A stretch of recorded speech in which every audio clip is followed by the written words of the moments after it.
Dear friends, today we are going to talk about the graph theory. So what is a graph? A simple graph G consists of an unfinite set V of elements which are called vertices and a set of E of distinct unordered pairs of distinct elements of V named edges. We call V the vertex set and E the edge set of G. Graphs are usually represented by diagrams in which vertices are points drawn as large dots. An edge U, V is usually abbreviated as UV, and it's a line segment or a curve drawn from U to V. In this graph, the points V, U, Z, Y, X, and W are vertices, and the lines or a little curved line you see connecting V to Y are called edges. Vertices that are joined by edges are called adjacent vertices. So in this graph, U and V are adjacent vertices, while U and W as you can see is not adjacent, it's non-adjacent.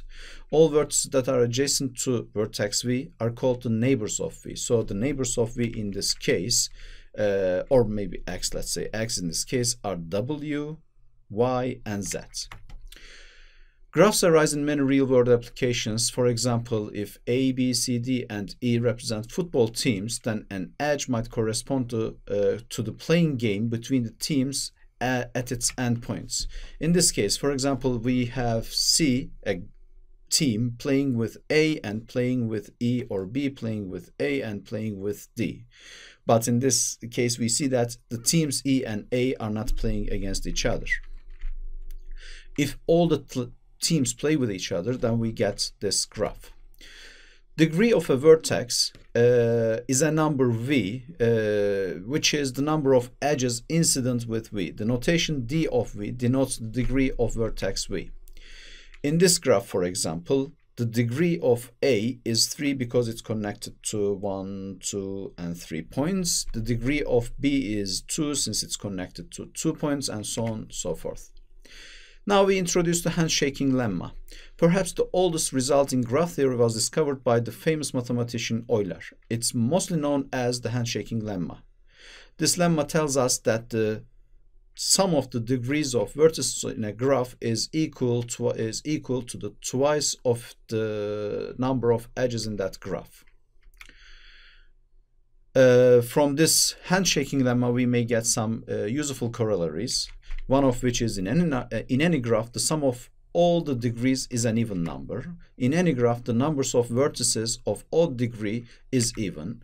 For example, since the numbers of vertices of odd degree is 5, it's not possible to draw a graph on 6 vertices with degrees 2, 3, 3, 3, 3, and 3.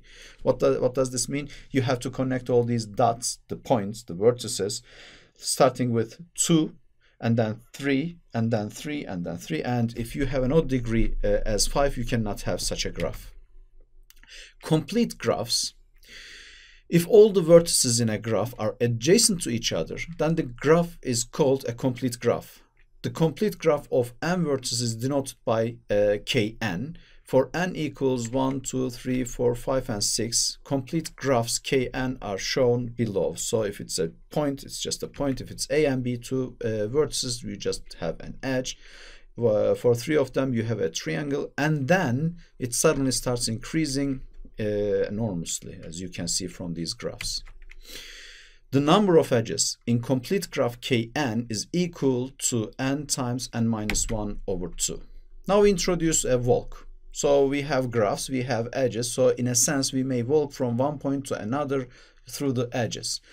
That means that a walk in a graph is a sequence of vertices starting from V0, V1, and so on and so forth up to Vk, such that V0 is adjacent to V1, it's adjacent to V2, and so on and so forth. That is, any two consecutive vertices in the sequence must be connected by an edge for you to be able to walk on it. We simply denote it by V0 to V1 to V2 to ... Vk. We call V0 the initial vertex and Vk the final vertex of this walk, and express of a walk from V0 to Vk. A walk is closed if its endpoints, i.e. if you start from the initial point and if you end up at the final point, then you have a closed walk. For example, in this graph, we can start from the point A, then travel to D from the edge, then to B, then to from B to, where is it, E again, and so on and so forth, and you can actually start from A and end up at the point A. An Eulerian walk, this is a little different than the previous one in that you must go through every single edge only once. This is sort of a childhood play we used to play when we were kids, that we'd like to plot a graph without lifting our hands and without crossing an edge a second time.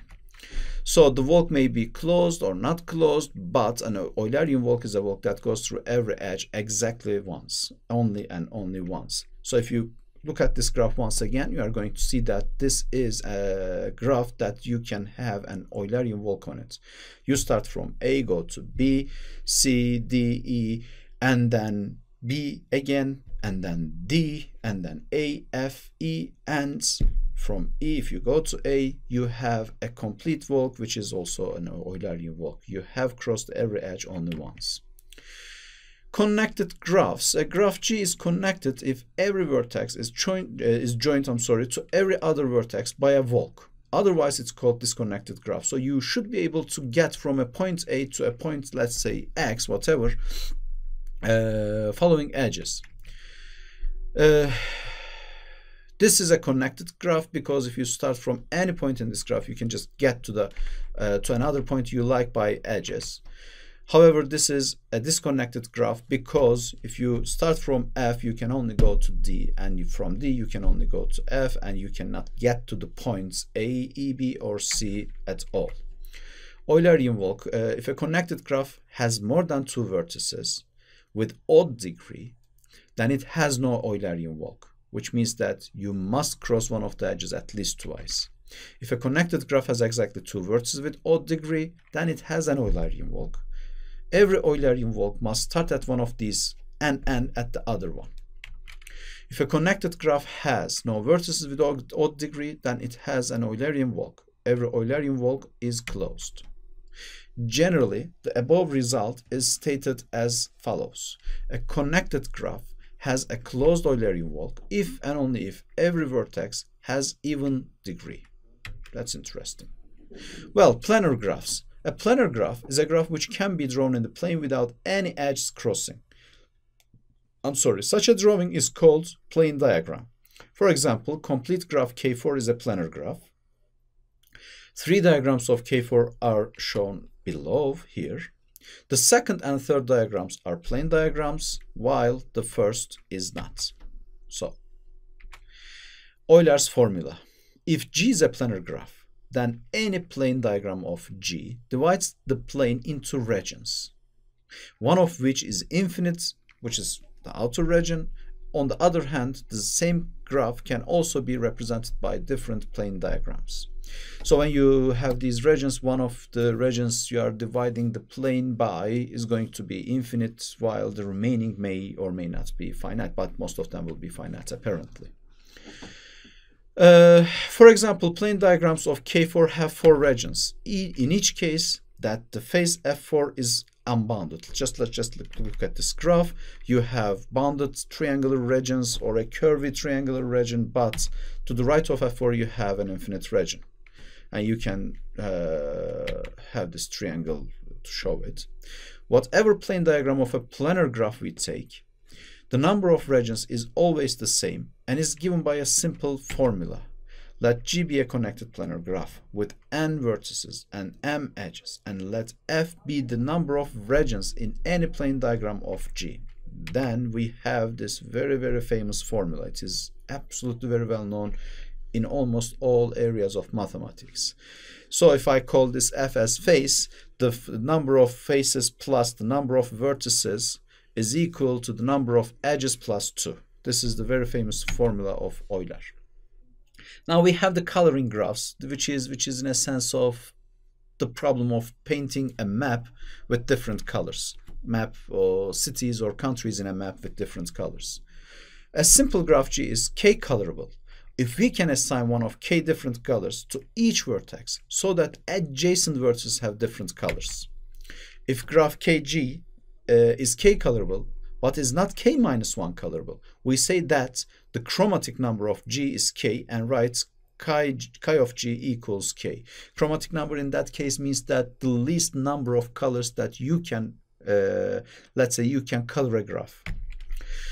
This figure shows, the figure on the right hand side shows a graph G for which chi of G is 3. So you should have at least 3 colors to paint adjacent vertices by different colors. Cycle graphs, since all vertices of Kn are adjacent to all other vertices, obviously chi of Kn is n. A connected graph in which each vertex has degree 2 is called cycle graph. Cycle graph with n vertices is denoted by Cn. So we have 3 vertices, 4 vertices, and so on and so forth. It's not difficult in this case to see that chi of Cn, the cycle graphs, is 2 if n is even, and it's 3 if n is odd.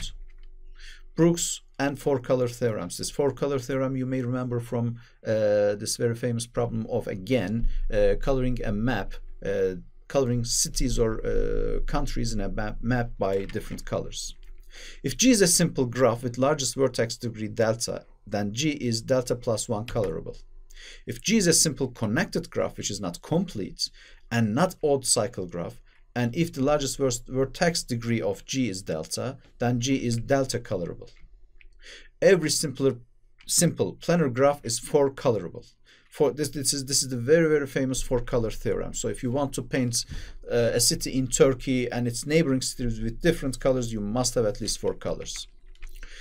A tree is a graph which is connected and contains no cycles. So this is a tree. It's just like a family tree, but of course it's much more complicated than that. So we have another tree, but this is not a tree. You see a graph which is connected, but it has sort of cycles. Every tree on n vertices has exactly n minus 1 edges.